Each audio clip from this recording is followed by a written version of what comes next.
a little bit of a bit of dharma in our life. And not that it's any like to anybody else, it might be like nothing, but I thought it was really lovely. Most of the rooms that I've stayed in here have been round about 30 to 70 was the most expensive a night, um, euros ish, round about that price. So I went online um, before I came here, and I wanted to stay in somewhere really nice, and I can't afford the big places, but Maya sometimes has some great prices. So I found the price for Maya, a room, single room, and it was around euros, about 100, something like that, a night. So that's kind of like as far as I stretch. I wouldn't go any further than that. So when I got here, this is my last 3 nights. When I got here, they said, we're having to upgrade you. Like, oh, what a shame. God, my luck, just my bloody luck. I said, what to? And they said, to a villa. I went, oh, damn, Jesus Christ. Haven't you just got a room? So villas here, they're about 800 to 1,000 or 1,500. So I'm sure they wouldn't have done it if they didn't have to, or if they could have figured out another way. So, like, talk about a beautiful gift from the universe.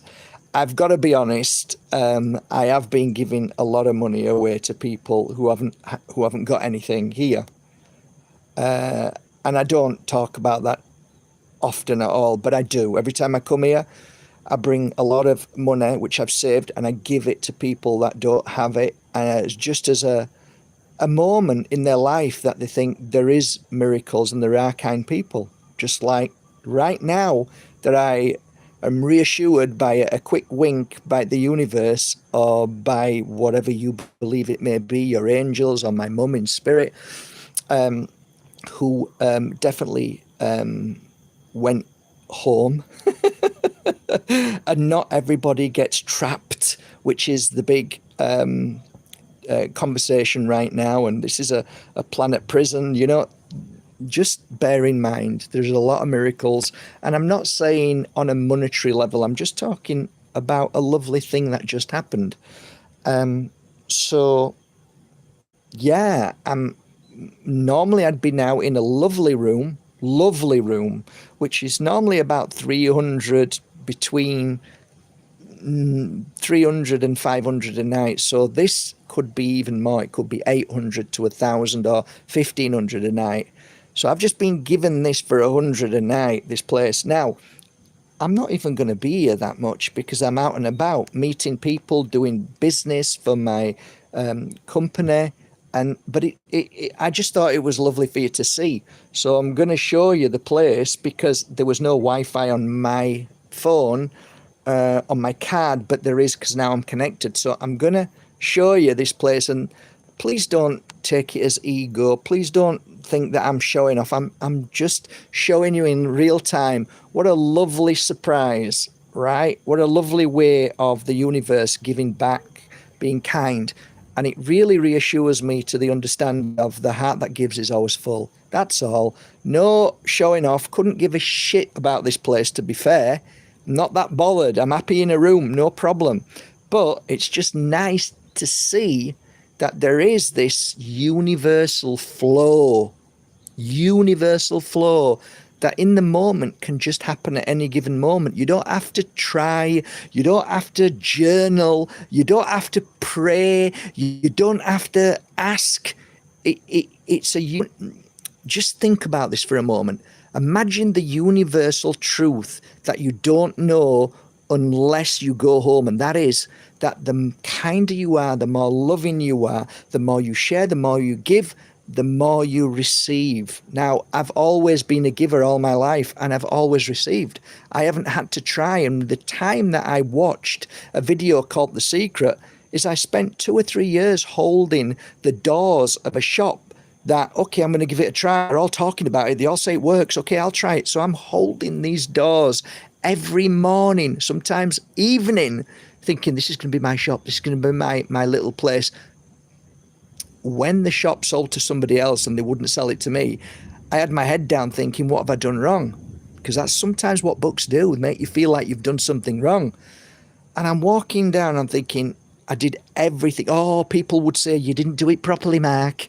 Like, Jesus Christ, I think that if anybody put the amount of time and effort into wanting this little shop on a corner, what did I do? Well, your intention wasn't accurate. Like, bloody was. I was holding the doors, looking inside, creating it. It's only a tiny place. How am I going to get people? Oh, I can only have maybe 3 people to learn pure energy healing, but it's okay. And downstairs there'll be a little crystal shop. Upstairs is only small, but it's okay. It's what I want. They just wouldn't sell me the shop. And when it came up for sale, it was crazy money. And I couldn't, even though I tried, they sold it to somebody else anyway, behind my back. And so really, that's it. That made me realise, okay, Mark, sometimes these books aren't all what they say they are. And I walked down the road that very same day when I found out that the shop wasn't mine. And as I walked down the road, and I've walked down this road every day for years, I turned and looked up at this building, which below is a paint shop called Pintures de Andalucía. But above, there's 3 apartments. And the end apartment used to be a book publisher. They went bust, and it was empty. This is what I'm telling you. At the time, I didn't know. I'm just looking up thinking, that looks empty, and what a beautiful position. I mean, like the other shop, there's no view, nothing. It's just like you're looking at another wall. This has got sea views, which you all know if you know the Pure Energy Healing Academy. And I looked up, crossed the road, and Iris was next door, who lives next door. And I said to Iris in Spanish, is that building available? She said, yeah, I think it is. I says, do you think I could rent it? She says, I'll give you the number of the owner. She gave me the number while I was stood there. I rang the number, and I said, and they were in another country. And he said, yeah, it's available. And I said, how much is it? And he told me, and it was so cheap.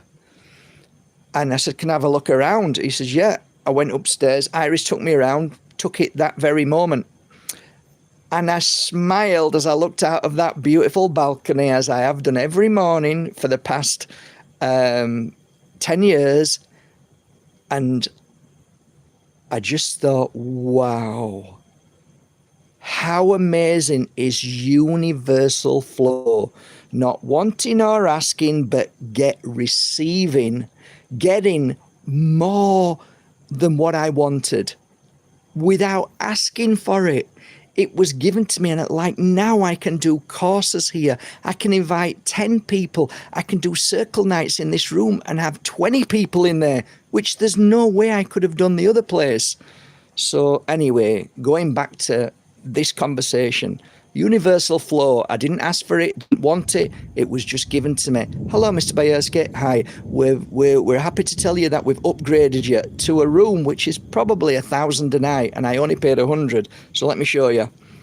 Okay, so this is my view. This is my little cute swimming pool overlooking this beautiful Mother Nature rice fields. I sound like an estate agent selling you something, don't I? Ooh, it's lovely. Ooh, isn't it cute? Okay, so here is the living room. Bottled water. If I want to do some beautiful work here, lovely jubbly. That's a big bed.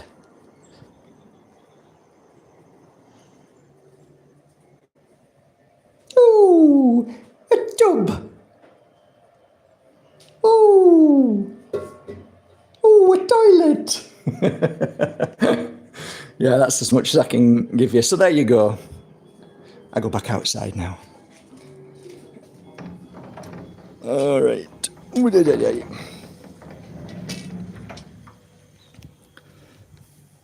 I listen to the silence. I can meditate here in the morning and on an evening and in an afternoon. There you go, how beautiful. So yeah, that was my upgrade. And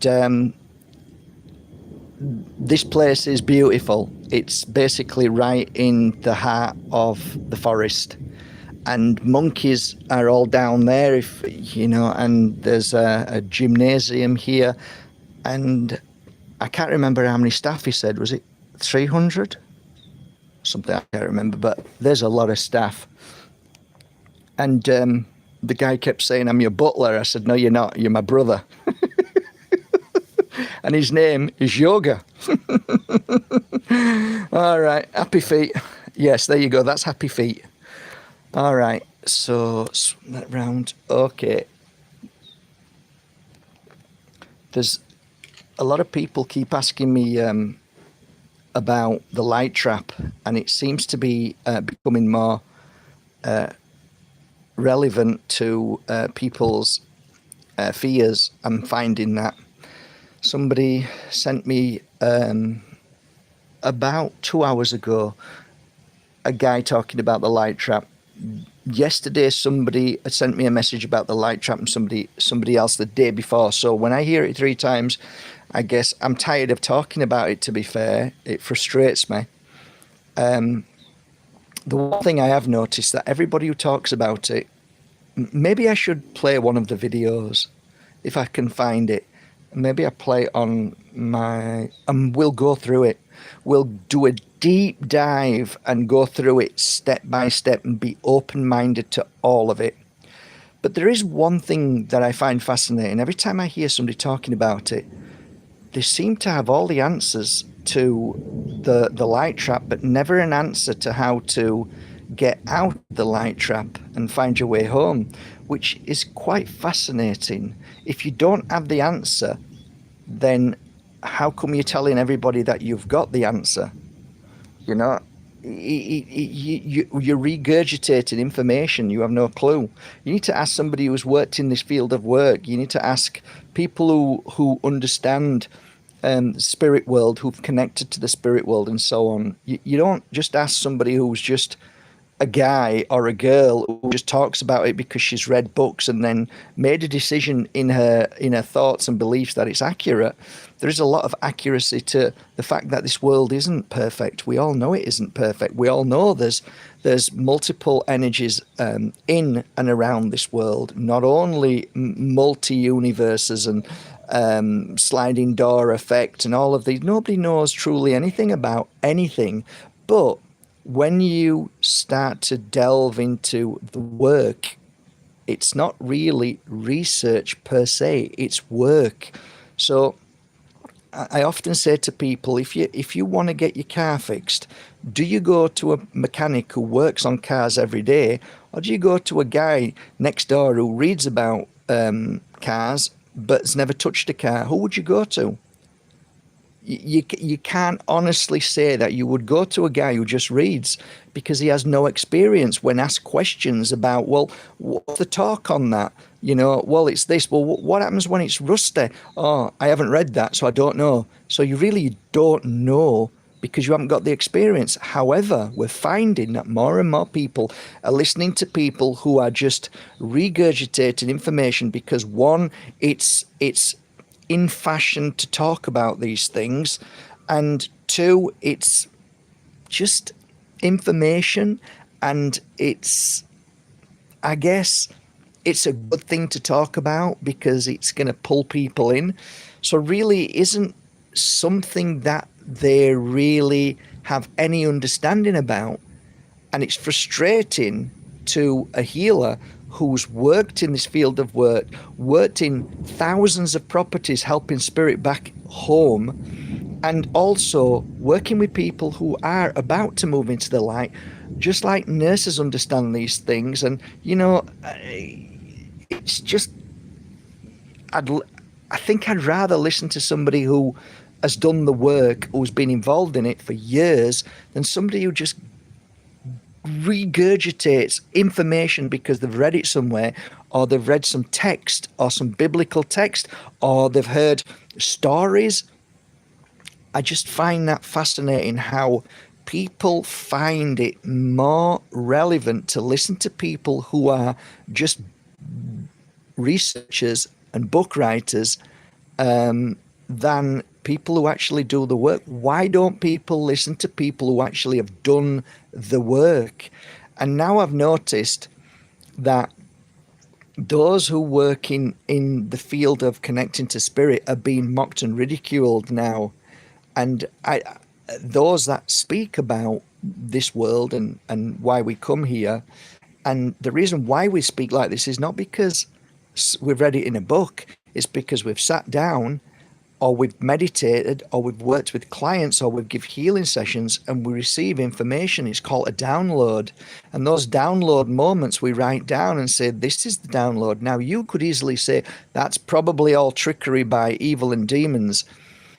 Okay, well, you can say that, but you have you've got nothing to back that up with at all. You're just a human being with an experience, with a non-experience, sorry, but you think you know what you're talking about, and it might resonate with you. Now there may be truth in certain things, but you have to understand the whole thing by experience. So come and work with me for 2 years, and then let me hear your experience, and then tell me what you think. You'll find that it's changed very quickly, as my experience did over the 2 decades. And it changed and it's changed and it's changed because things like, oh, wow, that I didn't realize that. Now I know this. Now this makes, and then the jigsaw becomes a full picture.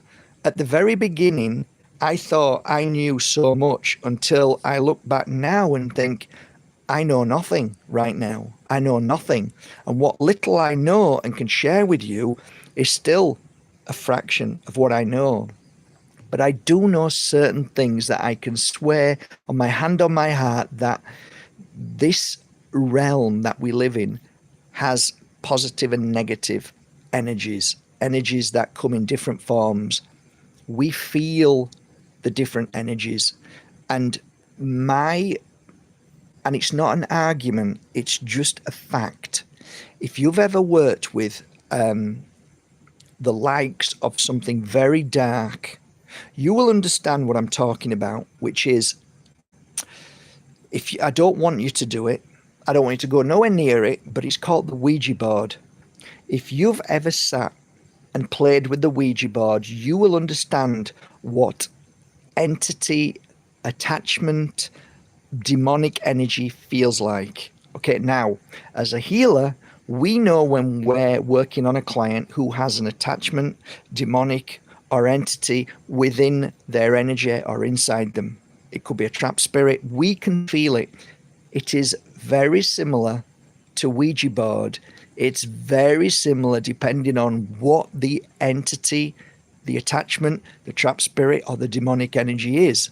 Now, these are only my words, but there are many different feelings that we get of dark energies. I just used to call them dark energies. So when you're working with dark energies and you're trying to clear them, you know the difference between somebody coming in to your reading room who is free from entity attachment or darkness, because you would feel them. Now, when you work with Ouija board, if you've ever worked, you'll say to me, it was awful. I could feel it. It felt like I was being tricked. It felt like it was manipulating. It felt like dark. I felt like sick in my stomach. I could feel, I could actually taste the energy around me. It was horrible. You'll understand what I mean if you've ever messed with the Ouija board, which I did once, and around that table who was messing with it, one guy died. One young lad died. So I know the effect, and I know what it did to me that night, and I ran away from that night. I didn't stay. And there was twin brothers who mum and dad owned a post office. I ain't bullshitting. I'm telling you, everything that I tell you is the honest to God's truth at that moment. And I was told that I was going to get a Nissan Cherry, right? And all these lads were shitting themselves. We all were shitting ourselves. But I ran away. I just went. I thought, I can't cope with this no more. This is bad. I didn't know it was bad. Nobody told me it was bad. I didn't know what a Ouija board was. I just knew something was bad. So the point being that when I'm sat with somebody, beautiful client that I've known for years, and they're about to move into the light because they might have cancer, whatever it is. It was normally cancer, to be fair. Whether it was Penelope, Brian, I know there's so many of them moved into the light while I was there in that process of it happening. You feel energy. And when they say my grandma's here, and you feel that love in the room, where you are the mechanic who's working on the car that knows exactly what that engine sounds like, if it's good or bad.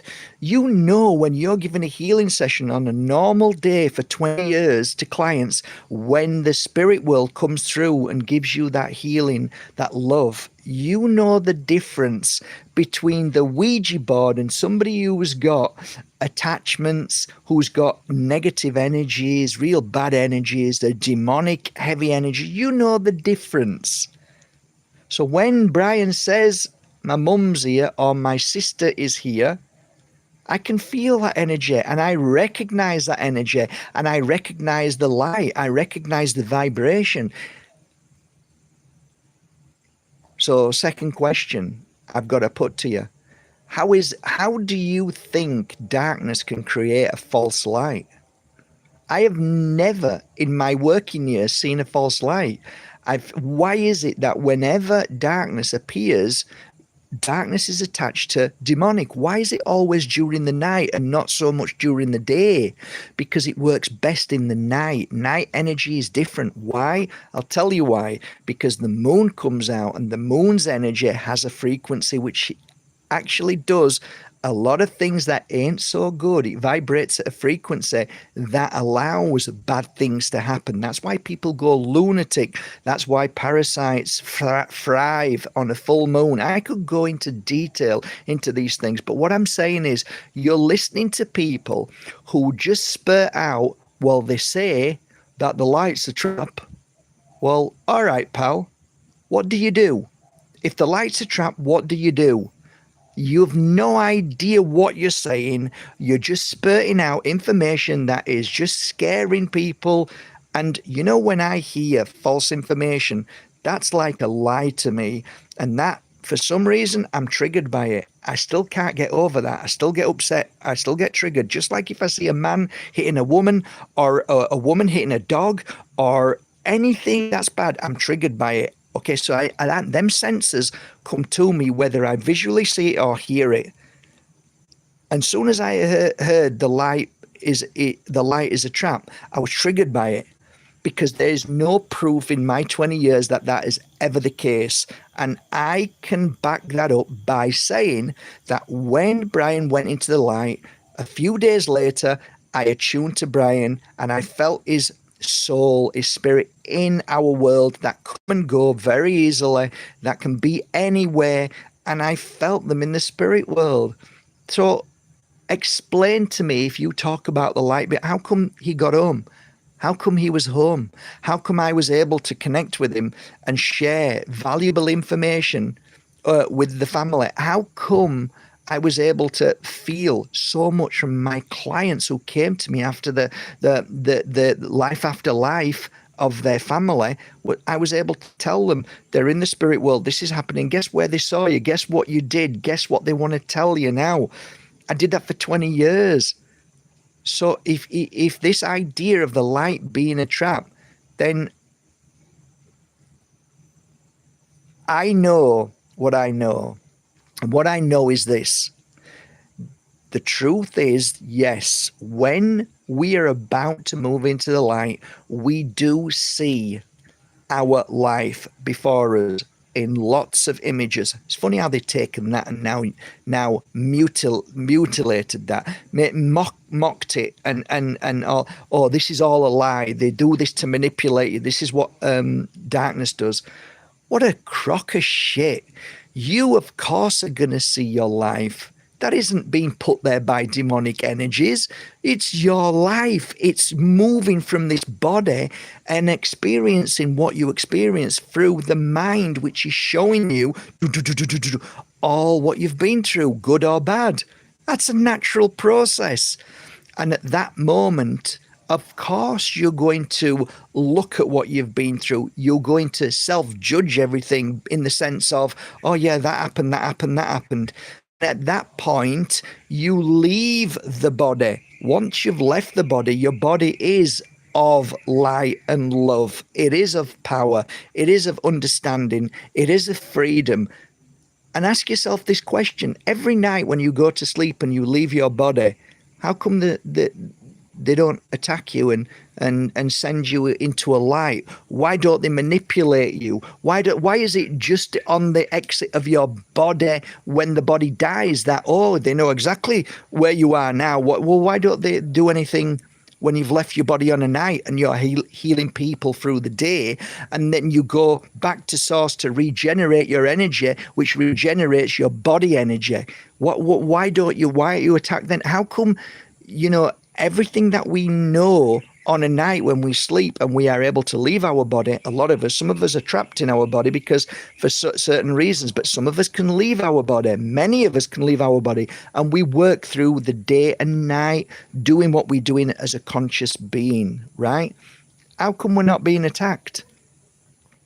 How come we're able to move freely? I know for a fact that in this world, they're trying everything they can to stop us leaving our body. That I do know. They try and stop us by harming us, by poisoning us, so that there's this lack of beautiful connection between two gloves, which is the spiritual soul that you are and the physical soul that you are, coming together to make this perfect alignment so that you can freely come and go from your body. If they hijacked your physical body, then it's harder for you to leave this body.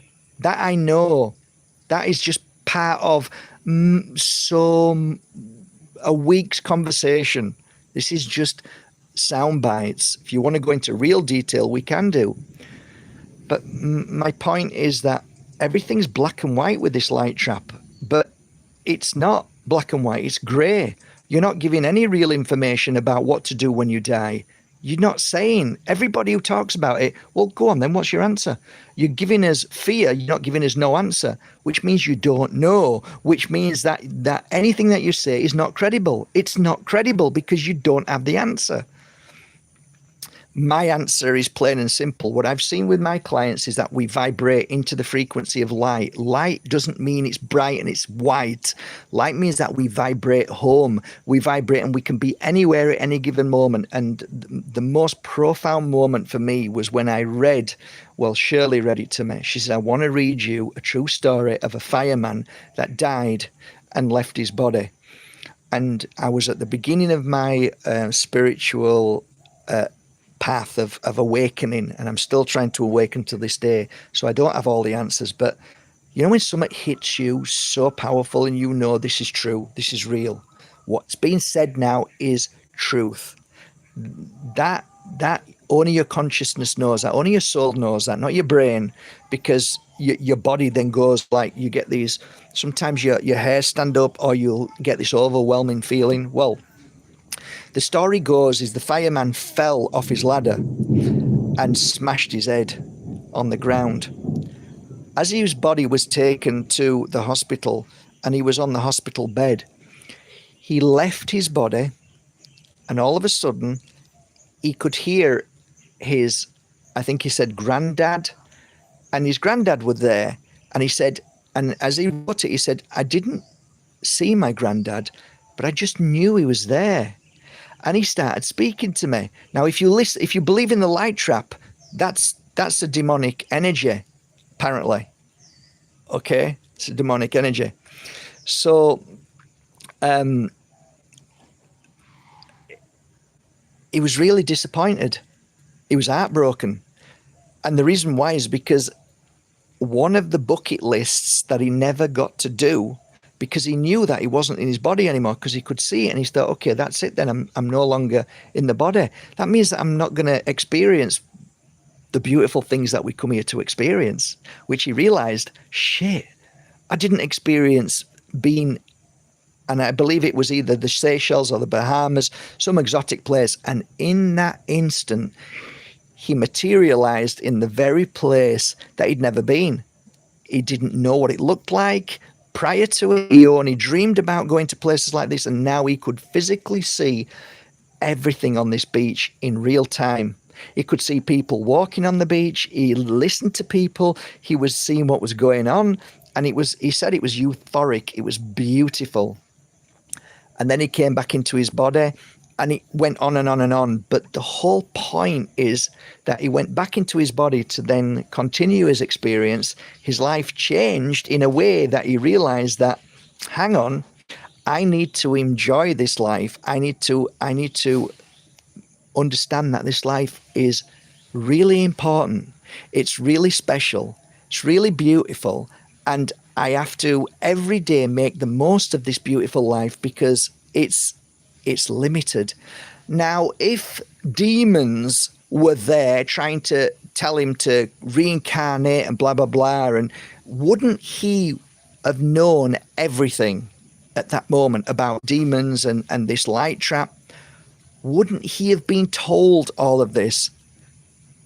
Wasn't he told all of this, that this life is special and that the time we have is limited and that we should enjoy it, and that it isn't a place where we are all now saying it's a prison and we're all being fed off, which, yes, there is parts of that.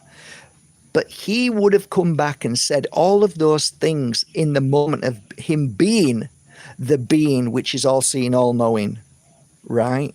My point is, I can have a discussion with somebody who talks about this light trap and talk in so many ways of explaining, well, everything that you're saying seems very dark and seems very manipulating, and you don't really have any answers, do you? You don't really know what to do. And may I say that I am not an advocate that saying that when you leave this body, that it's going to be easy.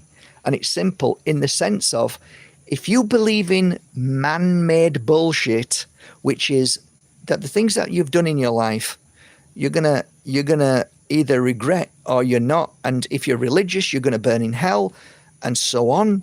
So that to me is the trick. That to me is the demonic energy. That to me is all the wrong things. So when you are forced, being told that you're not good enough, you're not worthy, you're a sinner, you're going to burn in hell if you've done anything wrong, and so on, these are the things that the good people can actually end up trapped in between two worlds. That I know, because that I've worked on for 20 years. I've gone into houses, pubs, clubs, bars. I've gone into strangest of buildings, and I've helped spirit go home. That is my expertise in what little I know of this work. That's my real expertise. So my point being, how did that happen? So there is a difference between coming back reincarnated, which I think is free will. We make that decision whether we want to or not. We're not tricked back into it. That's my humble opinion. So when and if at the time of moving into the light, if you are not in a place of a good place, if you fear, there's another side to this as well, because it's not just plain and simple. There's another side to it, which is that there are bad people in this world who have done bad things, and where they go is sometimes they get trapped. So we can get trapped in between two worlds, and it can happen with an accident. It can happen if we hang ourselves. It can happen, in the middle of a motorway. I've been on motorways trying to help spirit back into the light. There's so many reasons how we can be trapped in between two worlds. If we've been injected very badly and our body's in a bad place, that sometimes has an effect on being trapped in between two worlds as well. Now, I'm not putting fear out there. What I say is that we heal ourselves daily, and we do not bring forward this fear of going home, because we will not be judged. We just judge ourselves at the moment. That's it. But the point being is that there isn't a place where we burn in hell at all. We experience, through that experience, we go through the door. I call it the door, or we vibrate back home into our home world, or you can call it whatever you want, the light, whatever, but we vibrate naturally back home if we do not fear anything. But I think this light trap is a man-made idea more than anything that bothers me, because you might turn away and head into the darkness. You head into the darkness. That is when Mark then sees you in a house, being trapped in between two worlds, not being able to do what the consciousness does, because a trapped soul is in a perpetual energy that is repetitive. So there is no such thing as time and space. So they can be there from the 16th century, the 15th century. There's no time and space. They're still there, and they're still in that's why you see ghosts at certain times, and they keep doing the same things, and they're always there until you help them back into the light, understand that they are in a perpetual place of, some people call it purgatory, I call it trapped in between two worlds. And you're not in the full consciousness that you're meant to be. You've only taken half of it away, or you're still dense in this in-between world, like we are dense in this world. And when we go to sleep, we can leave our body. When you're trapped in between two worlds, there is no leaving the body, because you're trapped in that consciousness and space and time.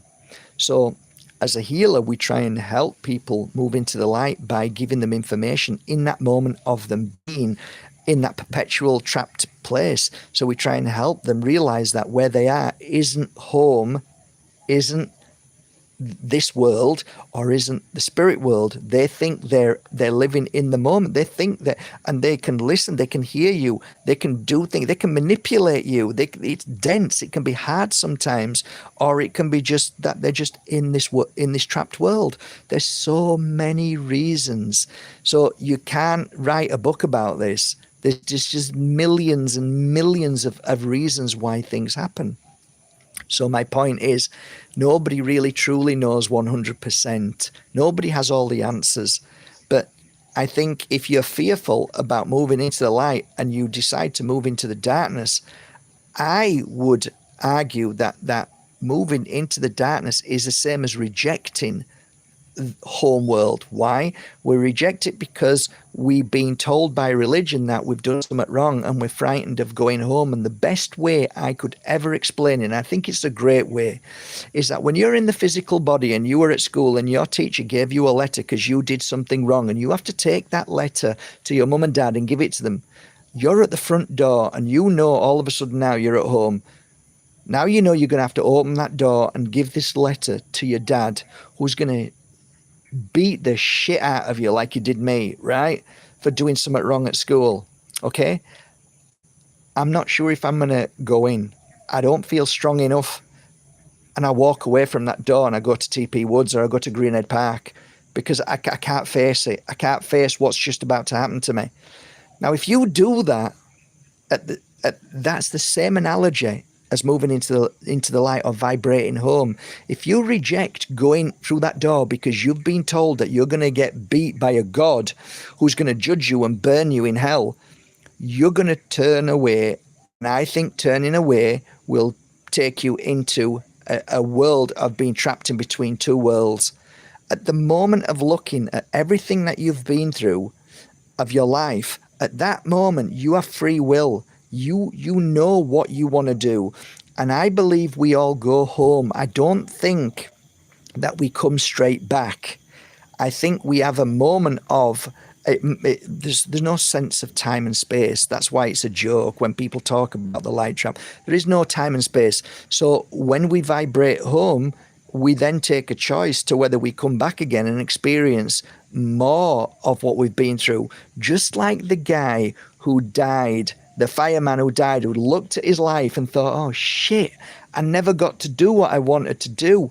That was just one aspect of this beautiful moment of realizing that this world isn't a bad place per se. And we do come here to experience beautiful things. So just bear that in mind. It's not all cut and dry. Nobody has the answers to everything. And if you ask me what I would do at the moment of leaving this body, I would be at peace with my home world, knowing that there isn't a dad behind that door ready to beat me in this world. Yes, there is. But in the home world, they're only our family ready to greet us because we are part of that family. And it is an ocean of love. And I am a drop of ocean in that love. And I can feel the difference between hell, meaning demonic, deceivers, evil, darkness, which is all around, to my home world, which is my mum who comes to visit me, my gran, my friends. I know the difference in feeling. They are not deceivers. They are not demonic. They are my family, and I've worked with them for 20 years. I know the difference. And when you listen to people who don't have this experience, I have to question, have you not asked who they are and what they've done? Have you not asked, where is this information coming from? I give you real-time information through what I've experienced in my life up to this moment. It hasn't stopped and it doesn't stop. Things happen to me all the time that are amazing and then sometimes quite frightening. And wonderful things happen to me. Like today, something wonderful's happened. And I do wonderful things for people, and I feel energies daily, and I work with them as a healer. Never stops. I get information moment by moment when I sit and meditate. So my work is my proof. What I share with you is only honesty. It's not out of anybody else's book. You can ask my teachers. I never listened to them. I'm a stubborn bugger. I never listened to my first mentor, my second mentor. I listened to the moment of my experience through my clients and through what I experienced personally. Yes, I listen to people, but I like, it's your experience. I have no idea about that. So I can't really say anything. I'll listen to it and think, okay, but I'm going to listen to my experience through what I've done. And that's why I came here. I didn't come here to listen to people and to become a copy of anybody else. I came here to experience and say, this is my experience. And through that, I become my guru. Gee, you are you. I love that. Have a great day. Love you all. Take care from Bali.